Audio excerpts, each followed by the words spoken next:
So, you have been putting in the time and driving your car at different circuits. You have experienced different behaviors out of the car and want to start making changes to improve the feel of it. Where do you start, and what tools do you have at your disposal in this newer generation track cars? I am pretty sure you haven't considered some of these tweaks to help you go a little faster. So let's chat.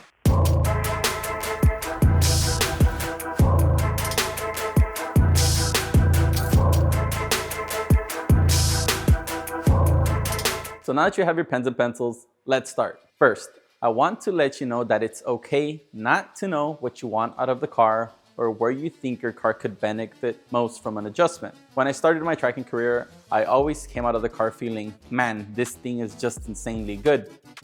I did feel the car wouldn't turn in certain sections or felt loose in other places, but I fixed most of these problems by simply shaving a little bit of speed. It was until later that I realized that you can get a car to where it feels magically balanced at the limit. We will all eventually feel this sensation when the car we track starts to slide in a predictive way. And guys, getting to where I could adjust the car and feel the difference after changes took me a lot of seat time. So be patient, as it's a long road to get there. The hardest corner on that road is understanding when you caused a certain behavior in the car. The last thing you want to do on track is adjust for a driver-induced problem. So we are on the same page. Let me give you an example. Let's go to turn 11 at Coda. Turn 11 requires you to trail brake almost all the way to the apex, and ideally you would arrive mid to late at that apex. If you don't trail brake the car enough, the car will have no front end on the way in, and on the way out, you have to roll throttle and try to maximize the amount of track you are using.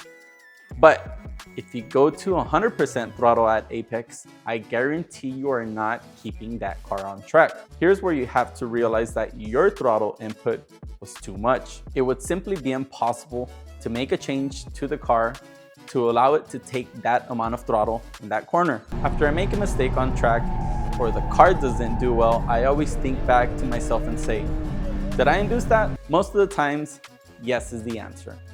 Sometimes I am too quick to jump off the brake or get on heavy throttle. Oh, and as you guys have seen from all my videos, I'm a sucker for early apexing, but I'm working on it. The reason I previously spoke about turn 11 at Coda is because slow speed corners are where you tune a car for behavior.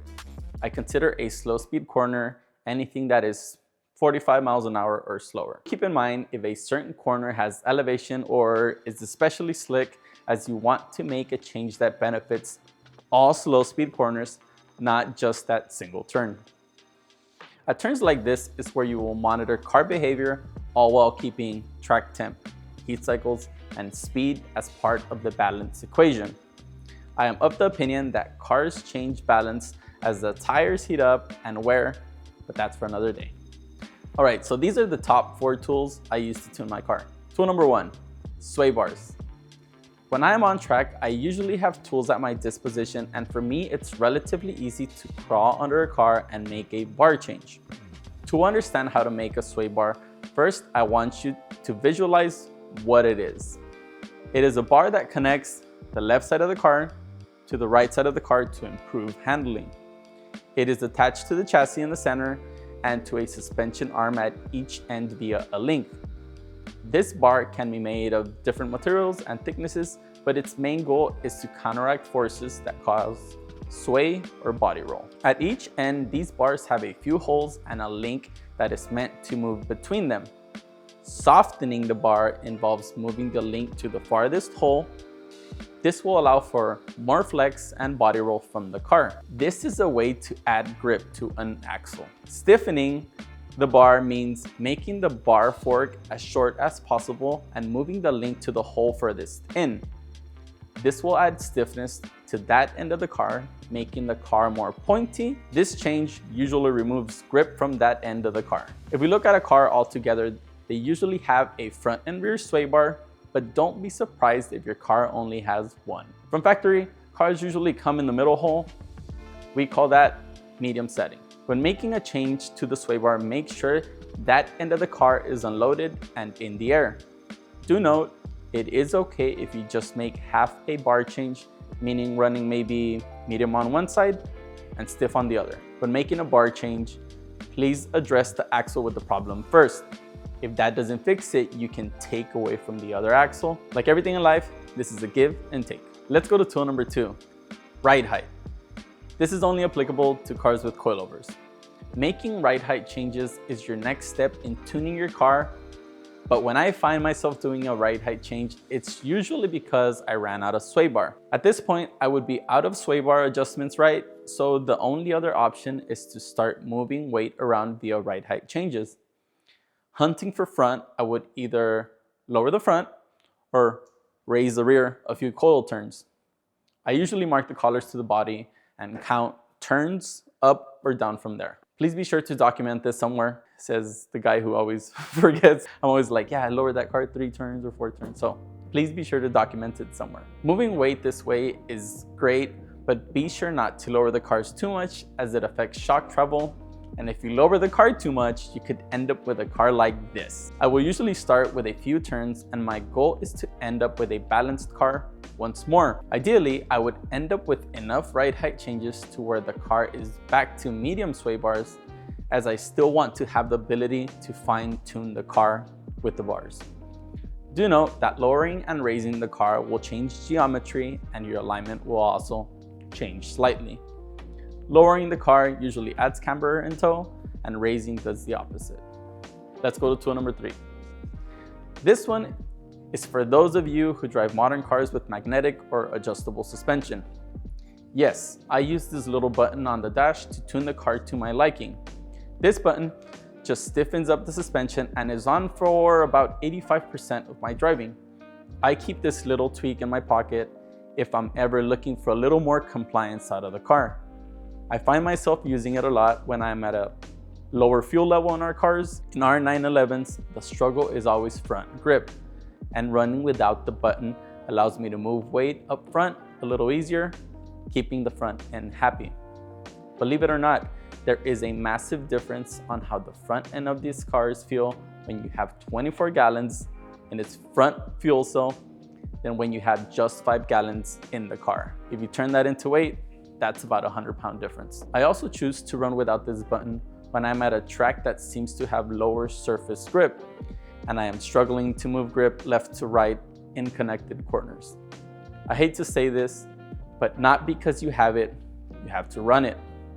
I always try and use every button as a tool to help me, a little here and there. It all counts. The final tool I use, and maybe the most important, is tire pressure. Making a change in tire pressure is possibly the easiest and most effective change you can make to the car. It is so easy to do that sometimes we take it for granted. Having appropriate tire pressures creates the ideal contact patch and maximum grip your car can achieve. A pressure change can quickly get you that feeling you are looking for out of the car, and it costs you nothing but a few seconds and a tire gauge from a friend. I always plan to run square pressures in a car if possible, but if the car is a little too heavy or you want to change the attitude of the car slightly, that is when we end up with a bias. If you find your ride has a little understeer, lowering the front tire pressure should gain you a little front grip as you increase contact patch. Now, it is very important to realize there will be a safe pressure for your combination of car, weight, and power. But through years of track usage, we have found that hot tire pressures in the low 30s is how you go fast. At the end of the day, you will have to learn to read your tire, whether with a pyrometer or looking at tread work to find out what your car likes. The reason I say it's the most important is because I sometimes see people asking what changes they can make to their car to go faster on track. The way we are wired would dictate add more power. But no, the answer is simply to check your tire pressures. Most people will use the values that are on the side of our doors, cold, and come in above 40 PSI after a session, which is way over target for track usage. Adequate tire pressure will allow you to extract maximum lap time out of the car, and without this dialed in, any other form of change is useless. Before I let y'all go, let me just be clear that this tuning guide is only effective if you're getting max life and grip out of your tires. To do so, you need a proper alignment on your car. you want to be better informed on what your car needs to reach a ideal alignment and what I recommend, check out this video link. And Jorge just reminded me, for all of those of you who have a sim at your house, you can actually go to the garage setting in iRacing and everything I just mentioned will work. Change those sway bars, change the tire pressures, and I guarantee you are gonna feel changes.